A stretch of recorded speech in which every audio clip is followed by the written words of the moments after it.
Terakhir saya ke Vietnam pada awal Januari tahun 2020, pas sebelum menyebarnya COVID-19. Selama seminggu saya diajak menelusuri teluk dan pantai di Vietnam oleh pembudidaya lobster di sana. Vietnam adalah negara pembudidaya spiny lobster terbesar di dunia saat ini. Di atas 70% spiny lobster hasil budidaya di dunia datang dari Vietnam. Berkisar 200.000 keramba lobster tersebar dalam teluk yang aman dan menghasilkan devisa ratusan juta dolar untuk negaranya setiap tahun. Mr. Khan memiliki 400 petak keramba apung untuk pembesaran lobster. Semuanya dengan sistem budidaya kerangkeng di benang. Ini adalah cara budidaya lobster gaya Vietnam yang sangat sukses. Kerangkeng lobster dari besi sangatlah berat. Untuk menarik kerangkeng lobster ke atas permukaan, mereka menciptakan sejenis katrol yang sederhana. Kerangkeng lobster di Vietnam dibuat ala kadarnya. Dengan net yang tidak anti-biofouling, terlihat net tersebut dipenuhi lumut dan tritip. Pekerjaan menaikkan kerangkeng yang begitu berat berikut isi lobsternya bukan suatu pekerjaan yang ringan, bukan pula yang dapat dilakukan di atas keramba apung dari bambu. Mr. Khan sengaja menaikkan kerangkeng yang berisi kurang lebih 300 ekor lobster pasir yang rata-rata baru berukuran 180 gram. Masih harus dibudidaya 2 bulan lagi untuk mencapai 250 gram. Saya berterima kasih Mr. Khan melakukan hal tersebut untuk saya. Hari itu, Mr. Khan sedang panen lobster mutiara. Sebanyak 100 ekor lobster mutiara per kerangkeng telah mencapai 800 hingga 1.100 gram. Saat itu, harga lobster mutiara sekitar 80 US dollar per kilo untuk ukuran tersebut. Lobster dipisah menurut ukuran, warna, maupun tingkat kebugarannya. Personel pemilih lobster yang terampil adalah yang harus dimiliki setiap pembudidaya.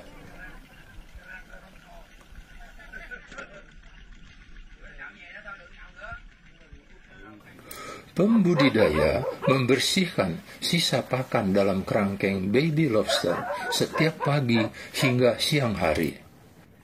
Pemberian pakan dilakukan dari siang hari hingga sore hari.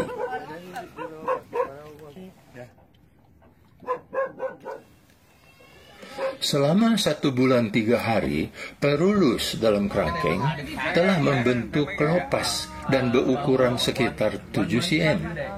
Beberapa hari lagi sudah dapat dipindahkan ke kerangkeng yang lebih besar.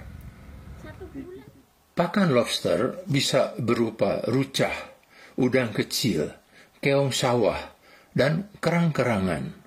Untuk budidaya kerang-kerangan, pembudidaya di Vietnam membuat keramba apung dari bambu. Walau Vietnam sebagai negara pengekspor terbesar spiny lobster budidaya, namun tidak terdapat banyak benih lobster di perairannya, sehingga 80% kebutuhan benih lobsternya didatangkan dari Indonesia. Itu termasuk benih dari lobster pasir, lobster mutiara, dan lobster bambu.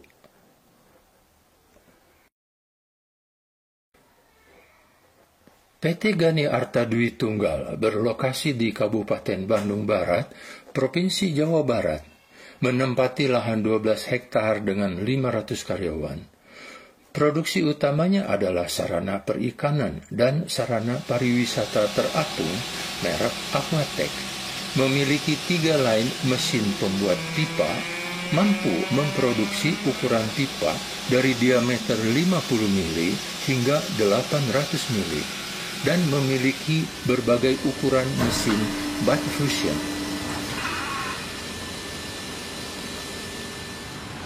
Ini adalah mesin penjepit ujung pipa satu-satunya di dunia, hasil rancangan anak bangsa. Dapat merampingkan ujung pipa dengan kekuatan rekat yang luar biasa. Bentuk ujung pipa yang pipih sangat hidrodinamis dan menghasilkan jukung dengan kecepatan layaknya sebuah speedboat, menempuh jarak dari Jawa Timur ke Lombok dengan aman. 3 lain mesin wood plastic compound mampu memproduksi berbagai macam papan yang tahan air dan ramah lingkungan.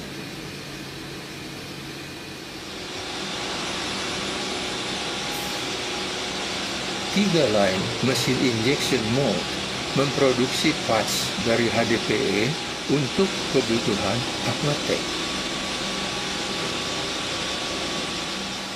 Workshop yang luas memproduksi cetakan dan menunjang research dan development.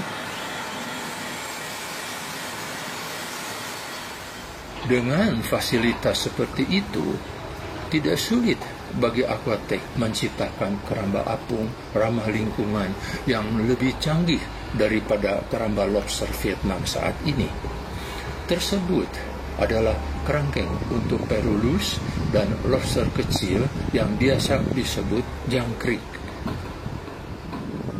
Aquatech membuat katamaran untuk platform kerja di mana disediakan kompresor untuk commercial diving dengan filterisasi udara sehingga memenuhi syarat untuk breathing air. Net hasil produksi sendiri dari bahan HDPE anti-biofouling sangat kokoh dan memudahkan perawatan kerangkeng. Desain kerangkeng yang kokoh dengan dudukan corong pakan dan pintu kerangkeng memudahkan penyelam untuk inspeksi keadaan lobster di bawah air. Kekuatan pada gantungan kerangkeng perlu diuji untuk antisipasi saat ombak besar. Bagian tertentu pada lantai net diperkuat dengan pertebalan net, serta bagian dasar kerangkeng besinya dilingkari selang air. Saatnya kerangkeng pembesaran lobster diuji coba mekanismenya di kolam. Kemudian dilanjutkan diuji coba di laut. Hasilnya cukup memuaskan.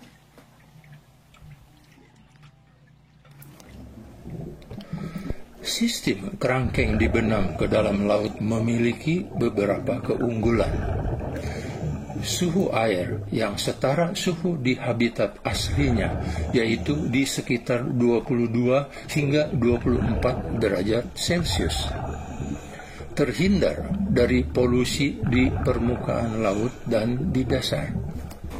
Terhindar dari potensi perubahan salinitas di permukaan laut.